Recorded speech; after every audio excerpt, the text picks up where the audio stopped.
just wanted to just share a word of encouragement to you all. Our theme here at Living Elevated this year is driven. And to be driven for something, you have to know why you're driven. And ironically, God showed me through Genesis chapter 4, verse 17, he dealt with Cain. And I just thought it was just interesting that God would lead me to Cain to ask the question, why? And when you look at why you're doing something, if you don't know why you're driven to do something, when things really get tough, you'll stop because you don't really know why you're doing it. And here we find with Cain, most people, when they think of Cain, they think, what do you know about Cain? You know that Cain gave an offering to God that he was not pleased with. You know that Cain is the son, the first child of Adam and Eve. You know that Cain committed the first murder. But after that, and if you're real deep, if you did a little bit more searching, you might know that he was concerned that after he has killed his brother, that others would see him and try to kill him. And God puts a mark on him that allows him to sustain life. But other than that, you don't really know too much about Cain. And when you look at Cain, all you think about is the negatives. But Cain actually did something that continues even today. And it goes I believe, from a place of why. Why are you driven? Why is this year going to be different from all the other years? Why are you going to be more successful this time around, even though you failed other times? And today I just want to encourage everybody who is driven to make something happen. Recognize we're driven to do something, but we're led by God. So we're not just driven by our own ambitions, but being led by God and driven to go in that direction. It says here in Genesis 4:17, and Cain knew his wife, and she conceived and bore Enoch, and he built a city and called the city and named it after his son. Now, I want you to realize that Cain is the first one to build a city.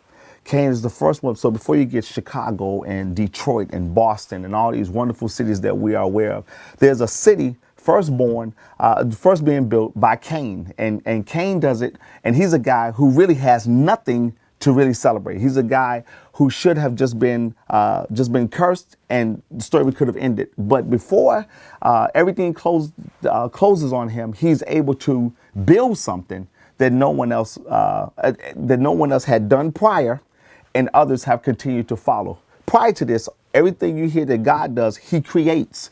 But when it comes to building, we find Cain. Here, let me just give you a little history on Cain, if you don't mind, just to encourage you on today. First of all, let's look at chapter 4 in Genesis. Verse 1, he's born. Verse 2, he has a job. Verse 5, he displeases God. Verse 8, he murders. Verse 9, he lies about it. Verse 11, he's cursed. Verse 12, he's fired from his job. He can't till the land anymore. Verse 13 and 14, he looks for God's mercy because he says, if they find me, they're going to kill me. Verse 15, he gains protection. Verse 16, he gets kicked out, sent to a land of Nod. And then verse 17, he builds. Here's a man who has been evicted. Here's a man who has been fired. Here's a man who has been cursed. And in all of that, he builds. Why does Cain build? Because Cain comes to, I believe, some kind of understanding that, you know what, now, even though I'm in this place, this city, this land of Nod, I can still be responsible.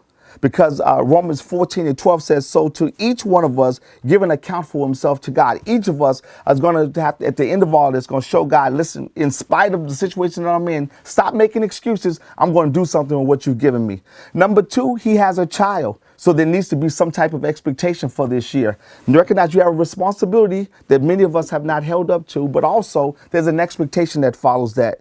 Proverbs 23 and 18 says it this way, surely there's a future and a hope that you will not be cut off. If I know that there's a hope and a future for me and I'm not going to be cut off, I need to have some kind of expectation about things will turn around in my favor. Number 3, what does he do? He builds. He builds. 1 Corinthians 15 and 58 says, therefore, my brothers and sisters, be steadfast, unmovable, always abiding in the work of the Lord, knowing that your work is not in vain. You're going to keep moving. You're going to stay to the course because everything you're doing for God is not going to be in vain. I'm going to build this year. I'm going to build my finances. I'm going to build my marriage. I'm going to build my family. I'm going to build everything around me that has fallen by the wayside because I have a why factor of why I do it. Then the last thing that's ironic about this particular scripture that we find is he gets married. He has a child. He builds a city, and then he names it after his son. Cain leaves a legacy. And when you look at legacies, 2 Timothy 2:2 says, and what you have heard from me in the presence of many witnesses, entrust to the faithful men who will be able to teach others also.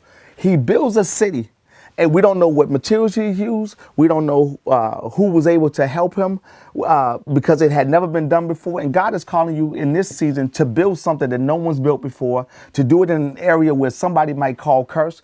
Even though whatever is happening to your life, don't allow that to be an excuse. You can make a change. If Cain in his condition could do all of that, and it continues on as new cities continue to develop, you can do something greater. Because recognize this. He did all this with just the protection of God. What are you going to do with the promise and the favor of God?